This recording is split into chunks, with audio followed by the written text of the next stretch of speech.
Bismillahirrahmanirrahim. Assalamu alaikum students. Today we are going to study about biological method. Before studying about biological method, let's revise about science. What is science? Science is a systemized knowledge which is obtained from observation and experiments. It is a way of learning about the natural world. Natural world में सब कुछ शामिल है living things physical world ecosystem space disasters control experiments in the lab कुछ भी जो हमारे surrounding में नेचुरल वर्ल्ड में हो रहा है उसको ऑब्जर्वेशन और एक्सपेरिमेंट के ज़रिए स्टडी करना और उसको सिस्टमाइज नॉलेज में कन्वर्ट करना that is science science is always changing because always there is some new development, there is some new finding. That is why science is a continuously changing field. It depends on an organized method of investigation, investigating problems and answering questions. This is called scientific method. Scientific method is applicable on all fields of science, physics, chemistry, biology, space sciences, etc. It's the same, just its name is different in different fields. So biological method is actually scientific method. There are 7 main steps of biological method. Number 1, recognition of biological problem. Number 2, observations. Number 3, hypothesis formation. Number 4, deduction. Number 5, experimentation. Number 6, summarization of results. And number 7, reporting of results. This is a continuous process. When the observations are made, we think of certain questions as scientists, then we develop certain hypotheses. According to the hypothesis, experiments are done, which are then analyzed by statistics. Conclusions are drawn from them, and again, this process goes on and on and on. So that is why it's an ever-growing and changing field. सबसे simple way में जो हम बता सकें it can biological method can be followed by anyone it can be a biologist it can be a normal ordinary person. For example, a farmer finds that different fertilizers have different effects of the on the plant growth. ठीक है जी ये उसकी observation है कि fertiliser change करने से plant growth change होती है अब उसको उसके दिमाग में जो क्वेश्चन आया वो क्या है कि which type of fertiliser works the best उसके लिहाज से उसने डिफरेंट तरह की फर्टिलाइजर्स इकट्ठी की ABC और उसकी जो ऑब्जर्वेशन थी और जो उसका क्वेश्चन था और जितना उसका नॉलेज था उसके लिहाज से उसने एक स्टेटमेंट बनाई hypothesis that plants grown with fertiliser A will grow the fastest और फिर उसने ये एक्सपेरिमेंटली चेक किया ABC ये तीनों फर्टिलाइजर्स डिफरेंट प्लांट्स को प्रोवाइड किए एक ही तरह के प्लांट के सीड्स थे एक ही जितना पानी दिया एक ही जितना पॉट साइज था एक ही जैसा टेम्परेचर था उनके लिए लाइट अवेलेबिलिटी यानी बाकी सारे फैक्टर्स सेम थे सिर्फ डिफरेंस क्या था फर्टिलाइजर में अब रिजल्ट क्या आया कि वाकई फर्टिलाइजर ए की वजह से ग्रोथ जो है प्लांट की वो फास्टेस्ट हुई है सो कंक्लूजन इसका क्या है कि ये हाइपोथेसिस करेक्ट था that fertiliser A is responsible for the fastest growth. This is another schematic sketch of the same thing, biological method. That initially the process starts with asking questions about the environment surrounding or problems in the surrounding. Then always there is a requirement of doing background research because biology and all the scientific fields are now very huge. Vast amount of information and data is available and already experimental works are done in many fields in many ways. तो उनको पहले देखना जरूरी है कि बाकी लोगों ने मतलब एक ऑब्जर्वेशन वो होती है जो खुद करते हैं जैसे कि ये पिछली एग्जाम्पल में ये इस फार्मर की अपनी ऑब्जर्वेशन थी ठीक है जी ऑब्जर्वेशन चाहे कोई पर्सन साइंटिस्ट खुद करे या दूसरे साइंटिस्ट के वर्क को स्टडी करे दोनों चीज़ ऑब्जर्वेशन है और फिर उनके लिहाज से उस biologist constructs hypothesis and then that hypothesis is tested with an experiment. The results are analyzed, conclusions are drawn. If the hypothesis is true, then it's okay. The results are reported. If the hypothesis is false or partially true, even then those results are reported. But again, if the hypothesis is proven false, when it is very important to think and try again and construct a new hypothesis and continue with the process until and unless a proper finding is obtained. Hypothesis का सही होना भी knowledge है, hypothesis का गलत होना भी knowledge है। ठीक है जी, इसको हम फर्दर एग्जांपल से आगे डिस्कस करेंगे। Now first step, recognition of biological problem. It is actually a question related to living organisms. This question can be asked by someone, or the question can come directly into biologist's mind by himself or herself. And every aspect of biology, ये हमने hierarchy of biology biological component study किया था chapter 1 में, atom से लेके biosphere तक। कहीं भी कोई भी प्रॉब्लम जो लिविंग थिंग से रिलेटेड है, उसको जब हम स्टडी करेंगे, रिकग्नाइज करेंगे, then that is the first step of biological method, recognition of biological problem. Second step is observation. अभी हमने पहले भी डिस्कस किया कि ऑब्जर्वेशंस खुद डायरेक्टली भी की जा सकती हैं या प्रीवियस वर्क को स्टडी करके प्रीवियस ऑब्जर्वेशंस के जरिए भी इंफॉर्मेशन गेन की जा सकती है। Now observations are basically of two types, qualitative observations and quantitative observations. Qualitative observations वो हैं जिनको हम वर्ड्स में डिस्क्राइब करते हैं, जैसे ये यहाँ पे जो कलर हमें नजर आ रहा है ये ब्लू है, ठीक है। और क्वांटिटेटिव क्या होता है, जिसको हम रिकॉर्ड कर सकते हैं नंबर्स में, जैसे हमने कहा कि बायोलॉजिकल मेथड के 7 स्टेप्स हैं, तो ये हमने रिकॉर्ड किया नंबर्स में, ठीक है जी। क्वालिटेटिव ऑब्जर्वेशंस वेरिएबल हो सकती हैं, मतलब अब कोई कहेगा कि ये यहाँ पे लाइट ब्लू है, नहीं इससे भी ब्लू लाइट हो सकता है, डार्क है। हर बंदा अपने लिहाज से इसको डिफरेंट तरह डिस्क्राइब करेगा, ठीक है जी। और लेकिन क्वांटिटेटिव ऑब्जर्वेशन जो है वो इनवेरिएबल है, वो जो 7 स्टेप्स हैं वो 7 ही रहेंगे। कोई भी गिने, मैं गिनूं, आप गिने, कोई भी गिने, तो वो वही रहेंगे। So qualitative observations are less accurate, क्योंकि हम उसको वेरिएशन के साथ डिस्क्राइब कर रहे हैं। ये बिल्कुल एक्यूरेट है, मोर एक्यूरेट है, पॉइंट्स में भी जा सकते हैं। अगर हम किसी चीज की लेंथ को मेजर कर रहे हैं, हम कहें जी ये 7.596 मीटर्स है, और ज्यादा, इससे भी ज्यादा एक्यूरेसी पे जा सकते हैं। लेकिन इसमें ये लाइट ब्लू है, ये लाइटर ब्लू है, ये लाइटेस्ट ब्लू है, ये डार्क ब्लू है, ये डार्कर ब्लू, मतलब ये प्रॉपर इसमें हम एक्यूरेसी नहीं ला सकते। Qualitative observation can't be measured, इसको हम गिन ही नहीं सकते, तो मेजर नहीं कर सकते। While quantitative observations are measurable, qualitative observations की यूनिट्स नहीं होती, जबकि क्वांटिटेटिव ऑब्जर्वेशंस की प्रॉपर यूनिट्स होती हैं। और particularly for scientific study you know that SI units, system international units, are used for scientific study. This is a diagram which is comparing the same things, और इसमें साथ ये भी बात बताई गई है कि क्वालिटेटिव ऑब्जर्वेशन जो है it uses your senses to observe the results. मतलब हम आंख से कलर को देख रहे हैं, साइज को देख रहे हैं, ये बड़ा है, ये छोटा है, ये सबसे छोटा है, ठीक है जी। टच के जरिए this is smooth, this is rough, this is prickly etcetera.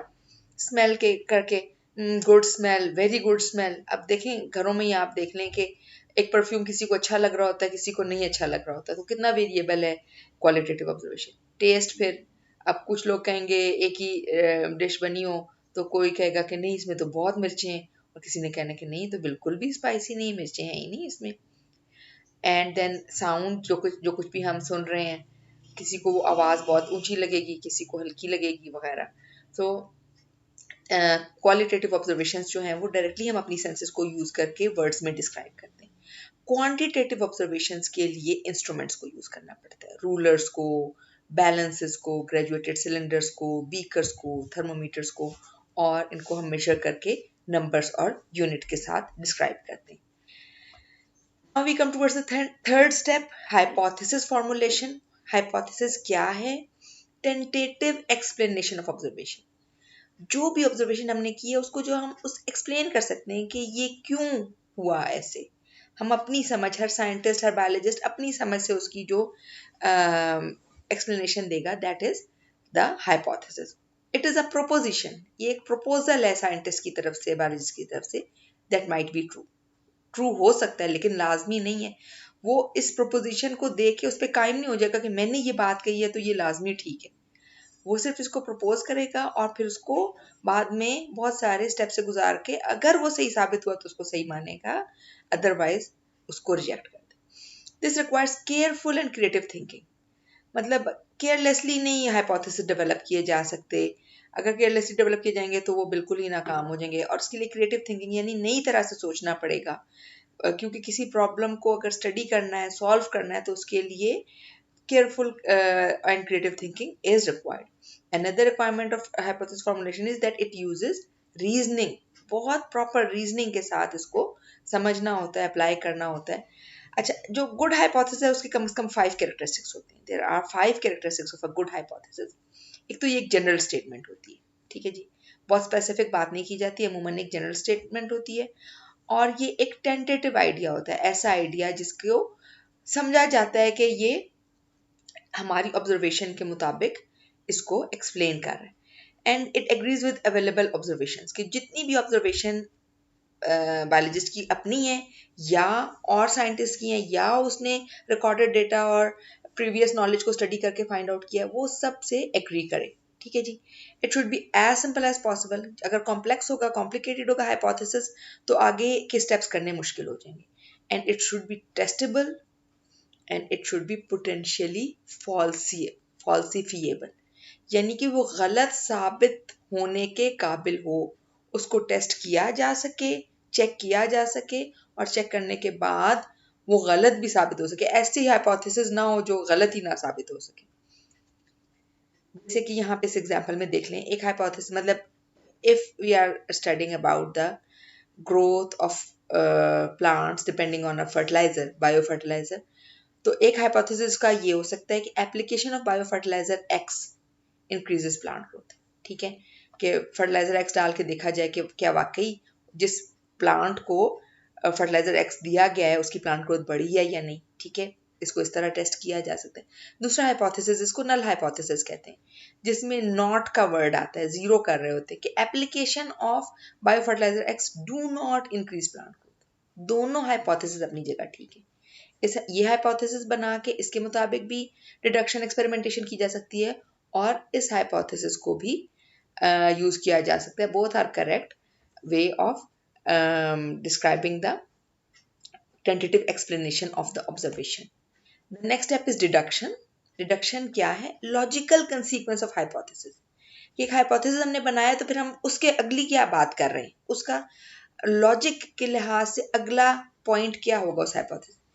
और जो डिडक्शन है वो क्या बता रहा होता है? Hypothesis taken true according to the deduction and the expected results are drawn from it, कि अगर हम ये मान लें कि हमारा हाइपोथेसिस ठीक है तो जो रिजल्ट आ सकता है वो डिडक्शन है। और अमूमन डिडक्शन बनाते हुए इफ देन लॉजिक इस्तेमाल की जाती है। एग्जाम्पल यहाँ देख लें कि अगर हाइपोथेसिस ये है that all plant cells have a nucleus, तो वैसे ये ह्यूमनली इम्पॉसिबल है कि सारे लोग, सारी दुनिया के लोग मिल जाएं और हर प्लांट के हर सेल को स्टडी करने की कोशिश करें, नहीं कर पाएंगे, ठीक है। हाइपोथेसिस अगर ये है कि all plant cells have a nucleus, तो इसका डिडक्शन क्या है? That if I examine cells from a blade of grass then each cell will have a nucleus, ठीक है जी। कि ये हाइपोथेसिस है, और इस हाइपोथेसिस को अगर हमने सही मान लिया है तो हम इफ देन की लॉजिक के साथ एक स्टेटमेंट बनाते हैं जो कि कहलाती है डिडक्शन। बिल्कुल वैसे if I study then I am going to pass the exams, if I do not study then I am going to fail the exams वगैरह। ये भी बहुत सारी लॉजिकल रीजनिंग और डिडक्शंस हमारे घरों में चल रही होती हैं। सारा वक्त स्क्रीन पे बैठे रहोगे तो यही हाल होना है, ना वजन भी बढ़ेगा, पढ़ाई में भी हालात खराब होंगे वगैरह, नजर भी कमजोर होगी। So next point is experimentation. Number 5, basic step of biological method जो है वो एक्सपेरिमेंटेशन। साइंस और बाकी फील्ड्स में डिफरेंस ही एक्सपेरिमेंट का है। अदरवाइज फिलोसफी में भी हाइपोथेसिस होते हैं, डिडक्शन होते हैं, पॉलिटिक्स में वगैरह, लेकिन साइंस में जो है ना एक्सपेरिमेंट होता है, बाकी फील्ड्स में सोशल साइंसेस वगैरह में एक्सपेरिमेंटेशन नहीं होती। एक्सपेरिमेंट क्या करता है? Experiment test the hypothesis and deduction. जो भी हमने हाइपोथेसिस और डिडक्शन बनाया है उसको टेस्ट करता है, उसको चेक करता है, and biologist learn through the experiment कि कौन सा हाइपोथेसिस करेक्ट है, जो हाइपोथेसिस बनाया है क्या वो ठीक है या नहीं। अगर हाइपोथेसिस इनकरेक्ट हो तो उसको रिजेक्ट कर दिया जाता है, अगर हाइपोथेसिस करेक्ट साबित हो जाए तो फिर उसको एक्सेप्ट कर लिया जाता है, ठीक है जी। फॉर एग्जाम्पल यहाँ देखें, एक्सपेरिमेंट क्या किया जा रहा है कि 2 पॉट्स हैं, उसमें एक ही तरह के 10 सीड्स डाले गए हैं। एक पॉट को वाटर प्रोवाइड किया जा रहा है, दूसरे को पॉट को वाटर नहीं प्रोवाइड किया जा रहा। कुछ दिनों के बाद नॉर्मल टेम्परेचर और नॉर्मल लाइट अवेलेबिलिटी में जो ये वाटर जिस पॉट को प्रोवाइड किया गया उसमें से 9 out of 10 seeds have germinated, and the pot which is not provided with water, there are 0 out of 10 seeds germination. So this is a simple experiment जिससे कि आपको बात समझ में आ जाएगी कि एक्सपेरिमेंट का मकसद क्या है।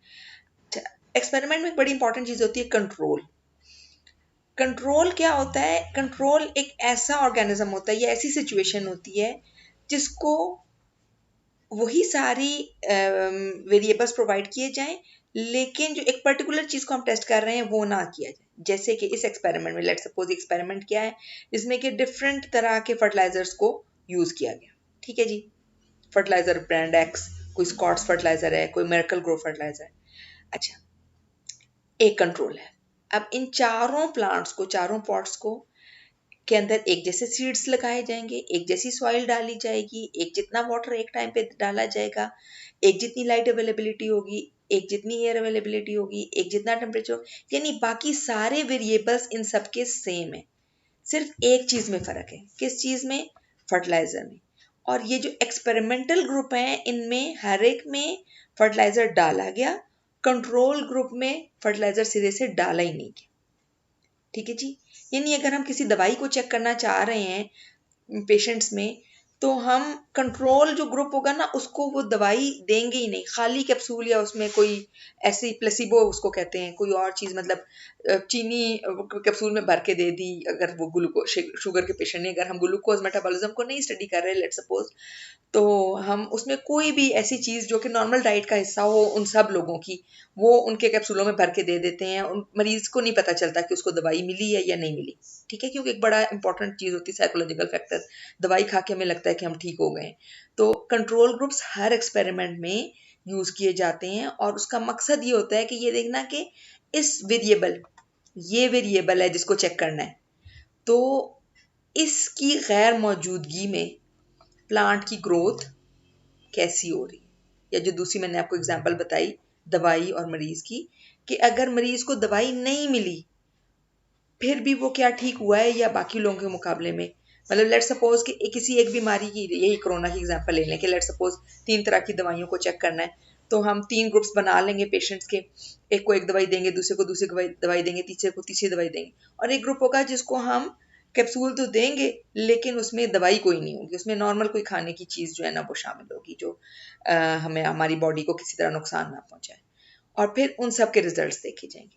अब यहाँ पे जैसे आप देखें कि प्लांट ए की ग्रोथ बिल्कुल ही नहीं हुई, प्लांट बी की ग्रोथ कंट्रोल से ज़्यादा हुई और प्लांट सी की बहुत ज़्यादा हुई। अब ऐसा कैसे हो सकता है कि किसी फर्टिलाइजर को डाल के एक्चुअली मतलब अगर लेट सपोज मैं मैंगो ट्रीज ग्रो कर रही हूँ और मैं उसमें गंदम की फसल की फर्टिलाइजर डाल के ग्रो करना चाहूँ, तो शायद उतना अच्छा इफेक्ट ना आए। ठीक है ना। तो ऐसा हो सकता है कि एक चीज बाकी प्लांट्स के लिए बेनिफिशियल हो और इस पर्टिकुलर प्लांट के लिए बेनिफिशियल ना हो। Then next step is summarisation of results. Quantitative data जो कलेक्ट हो जाता है एक्सपेरिमेंट से उसको समराइज किया जाता है। डेटा फॉर ईच ग्रुप जो है उसको, उसका एवरेज निकाला जाता है। फिर उन ग्रुप्स को कंपेयर किया जाता है स्टैटिस्टिकली। स्टैटिस्टिकल एनालिसिस के बाद जो रिजल्ट्स आते हैं उनको डिस्प्ले किया जाता है टेबल्स के फॉर्म में, ग्राफ्स के फॉर्म में। फॉर एग्जांपल ये इस तरह के कॉम्प्लिकेटेड ग्राफ्स या सिंपल ग्राफ्स, अभी आप टीवी पे भी बहुत तरह के ग्राफ्स देखते रहते होंगे कि इतने लोग लाइन ग्राफ्स हैं जैसे विच आर शोइंग, ये बार ग्राफ है और अगर लाइन की तरह शो हो रहा हो कि पहले इतने लोग बीमार हो रहे थे अब इतने रिकवर हो रहे हैं वगैरह, तो डिफरेंट तरह से डेटा को समराइज करके रिप्रेजेंट किया जा सकता है। अब जब रिजल्ट्स आ गए तो फिर साइंटिफिक कम्युनिटी के साथ उनको शेयर करना बड़ा जरूरी है। ये नहीं कि मैंने कोई एक्सपेरिमेंट किया और मेरे पास कोई फाइंडिंग है तो मैं उसको अपने पास ही रखूं। Those must be published in scientific journals, books, in conferences and seminars. Journals और बुक्स के जरिए भी लोगों तक इंफॉर्मेशन पहुंचती है। कॉन्फ्रेंस और सेमिनार में क्या होता है अमूमन कि उस फील्ड के बहुत सारे लोग रिलेटेड लोग जो हैं वो इकट्ठे होते हैं और जिसने भी जो स्टडी की है वो उन सबके सामने अपनी पूरी स्टडी को एक्सप्लेन करते हैं कि उन्होंने क्या सोच के, क्या प्रॉब्लम थी, उन्होंने उसको उसके मतलब क्या ऑब्जर्वेशंस की, किस तरह फिर उन्होंने हाइपोथेसिस बनाया, क्या डिडक्शन किया, क्या एक्सपेरिमेंटल मेथड यूज किया, रिजल्ट आए, फिर उनको कैसे स्टडी किया और उससे उन्होंने क्या कंक्लूजन निकाला। ये सारी बातें वो सारे ग्रुप के साथ शेयर करते हैं और अमूमन उसी वक्त क्वेश्चनिंग होती है और बहुत सारे कंसेप्ट्स इन लोगों के भी और जो साइंटिफिक स्टडी करने वाला पर्सन है उसके भी क्लियर होते हैं और फिर उससे आगे बात चल सकती है। So this is very important, it is an essential part of biological method. इससे फायदा क्या होता है कि other people can verify the results. मतलब एक जगह पे एक स्टडी पाकिस्तान में हुई है, उसको जब तक मतलब हम अगर वही स्टडी यूरोप वाले करने चाह रहे हैं तो उन्हें नए सिरे से करनी पड़ेगी क्योंकि वहाँ की सिचुएशन, वहाँ का एनवायरनमेंट सब कुछ डिफरेंट है। या इंसानों पे हैं तो वो लोग मुख्तलिफ हैं, ठीक है ना। तो उसकी वेरिफिकेशन बड़ी ज़रूरी है कि बाकी दुनिया में वो सब कुछ कैसे हो रहा है। फिर people can apply that knowledge to solve other problems. एक नॉलेज जो स्टडी है उसके रिजल्ट्स के अकॉर्डिंग मजीद प्रॉब्लम्स की सोल्यूशन में बहुत हेल्प मिल सकती है। This is again the same thing जो अभी हमने डिस्कस की, देखी। अगर हम इसको मौजूदा कोरोना वायरस के लिहाज से डिस्कस करें तो वो चाइना का जो डॉक्टर जिसने सबसे पहले आइडेंटिफाई किया था, लेट्स सपोज अगर हम उसको लें, तो अगर ये वो पर्सन है तो उसने आइडेंटिफाई किया प्रॉब्लम को। वैसे वो जो डॉक्टर था वो आंखों का डॉक्टर था, लेकिन उसने ये नोट किया कि मेरे बहुत सारे पेशेंट्स जो हैं उनको ब्रोंकाइटिस हो रहा है, नमूनिया हो रहा है और फिर उनकी डेथ हो रही है। उसने हाइपोथेसिस बनाया, उसने ऑब्जर्वेशंस की, उसने पहले उन सारे अपने पेशेंट्स को ऑब्जर्व किया और ये देखा कि एक से दूसरे को लग रही है, ठीक है। अच्छा, ये उसकी ऑब्जर्वेशन थी मेन कि ये जो भी बीमारी है ये एक से दूसरे को लग रही है, फैल रही है बीमारी। उसने हाइपोथेसिस बनाया। हाइपोथेसिस क्या बनाया कि ये जो है ना ये कोई वबा है जो फैल रही है। अब जो इसने हाइपोथेसिस बनाया है उसको एक्सपेरिमेंट करने की ज़रूरत थी। एक्सपेरिमेंट किया भी गया और वो वैसे भी मतलब ज़रूरी नहीं उसको, उसने ये नहीं किया कि एक कोरोना के पेशेंट को दूसरे के साथ, वो एक वक्त में मरीज जो मौजूद थे उनकी केयर करने वाले डॉक्टर्स, नर्सेज, सफाई करने वाले, हॉस्पिटल का अमला, उन सबको वो बीमारी हो रही थी, ठीक है। उसके लिहाज से उसने वो सारा डेटा ऑर्गेनाइज किया। ये काम पिछले साल नवंबर दिसंबर में हो रहा था। नवंबर में उसने आइडेंटिफाई करना शुरू किया था उस डॉक्टर ने, और फिर उसने रिपोर्ट किया at that time to the authorities, ठीक है जी। और फिर नए एक्सपेरिमेंट्स उसके साथ ही शुरू हो गए। चलना शुरू किया कि अच्छा, बहुत सारे साइंटिस्ट इन्वॉल्व हो गए पूरी दुनिया के, WHO के। They did experiments and they made observations and they found कि ये सपोर्ट कर रहे हैं हाइपोथेसिस को या नहीं। तो वो जो चाइना का डॉक्टर था उसके हाइपोथेसिस को सपोर्ट कर रहा था वो सब कुछ फाइंडिंग्स, और उससे कंक्लूजन ड्रॉ किया गया कि कोरोना वायरस की ये जो एक बीमारी, एक नया तरह का कोरोना वायरस है जो कि तेजी से लोगों में फैल रहा है और बीमार कर रहा है, और फिर उसको कम्युनिकेट किया गया पूरी दुनिया तक, और फिर सारी दुनिया ने उसके अकॉर्डिंग बेहतर काम करने, बेहतर तो नहीं मतलब अपनी तरफ से कोशिशें शुरू कर दी कि कैसे इसको सोशल डिस्टेंसिंग की वजह के जरिए, हाथ धोने के जरिए, मास्क के जरिए, दवाइयों के जरिए, ट्रीटमेंट के जरिए रोका जा सके। अच्छा, अगर एक्सपेरिमेंट्स किए जाएं और वो उसके खिलाफ आ जाए तो फिर कभी ये देखना होता है, बाज़ औक़ात एक्सपेरिमेंट गलत होते हैं, फॉल्टी एक्सपेरिमेंट्स, फिर दोबारा एक्सपेरिमेंट करने पड़ते हैं। बाज़ औक़ात हाइपोथेसिस गलत होता है, फिर नए सिरे से हाइपोथेसिस बनाना पड़ता है। So this is basically the biological method.